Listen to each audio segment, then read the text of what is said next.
একটা জিনিস দেখুন, এই হরোস্কোপটা দেখে মনে হবে খুব পাওয়ারফুল হরোস্কোপ, বাট এই হরোস্কোপে একটা প্রবলেমও আছে। প্রথমে আমি বলে রাখি, এই হরোস্কোপে পাওয়ারফুল যে দুটো পয়েন্ট আমি দেখতে পাচ্ছি সেটা হচ্ছে এখানে লগ্নপতি শনি, মকর লগ্ন, মীন রাশি, রেবতী নক্ষত্রের জন্মছক। এটা লগ্ন এবং রাশি খুব স্ট্রং, দ্যাটস ওয়াই এই জন্মছকের ম্যাক্সিমাম পার্টটাই পজিটিভ। কোনো জন্মকুণ্ডলিতে যদি লগ্নে চন্দ্র আর চন্দ্রের অধিপতি মানে রাশির অধিপতি স্ট্রং থাকে, তাহলে সেই হরোস্কোপ 60 থেকে 70% স্ট্রং হয়ে যায়।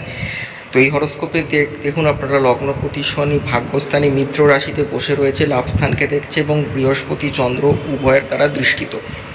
রাশি অধিপতি বৃহস্পতি খুদ রাশির সাথে অর্থাৎ চন্দ্রের সাথে বসে গজকেশরী যোগে বানিয়েছে এবং লগ্নপতি শনির দ্বারা সমসপ্তমী দৃষ্টিতে এখানে দুর্ধর্ষ রাজ্য তৈরি হয়েছে এবং চন্দ্র বর্গোত্তম পজিশনেও রয়েছে। এটা সব থেকে পাওয়ার পয়েন্ট এই হরোস্কোপটা। সেকেন্ড পাওয়ার পয়েন্ট হচ্ছে এই হরোস্কোপে যোগকারক গ্রহ শুক্র পঞ্চমপতি এবং দশমপতি হয়ে দশম স্থানে সক্ষেত্রস্থ মূল ত্রিকোণে অবস্থান করে সে মালব্য রাজ্য স্থাপন করেছে। এটি কেরিয়ারের জন্য, বিজনেস বা এন্টারটেনমেন্ট কেরিয়ারের জন্য এটা কিন্তু বেস্ট।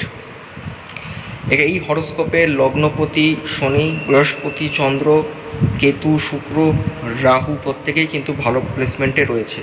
শুধু প্রবলেমেটিক রয়েছে এই হরোস্কোপে 12 নম্বর করে সব থেকে বেশি গ্রহ অবস্থান করছে রবি, মঙ্গল এবং বুধ। এখানে যে বুধাদিত্য যোগটি হয়েছে অত্যন্ত দুর্বল বুধাদিত্য যোগ, ফলে এই হরোস্কোপে রবি এবং বুধের রেমেডি মাস্ট।